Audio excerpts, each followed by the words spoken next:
هذا سعر البيع هم؟ اي والله للبيع، بس قد انا زابل من البيع المشتري الاول. يا اخي هذا باع وجراي قطه. هذا انا دبع لك حديد بس الحاجه فيني والله ولا ما عاد ابيع اشتري اللي قادره. بكم تبعد الحين؟ كم طلع منك؟ طلع مني 25. انك مشتري فاهلا وسهلا، وانك مبايع الله يفتح عليك. كيف المدينة؟ الماكينه مضمون، ادي لك سياره جاهز، عطي بترول وامشي، لا تعطلك لا في سهوله ولا في جبالها ولا في رمالها ولا في ودية. لا يقل مضمون يا عم مضمون. كم طلع منك؟ هذا معلق السلمة. اي والله يمكن الولد العب.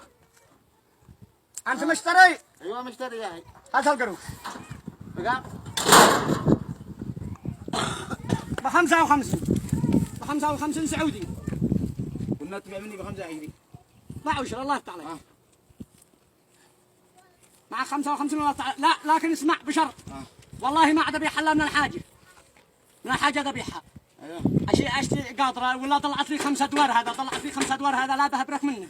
يا اخي انا اشتي احمل له بترول وغاز. حمل بترول وغاز ولا ما حملت، انا قد عدهني لك الله يربحك. ايوه فين محل ورقه البائعه؟ ورقه البائعه عند على هذا المكتب. بس تصدق لو مطاب زي الله يفتح عليك. خلاص باع وجرانا ب 25. كم يعني؟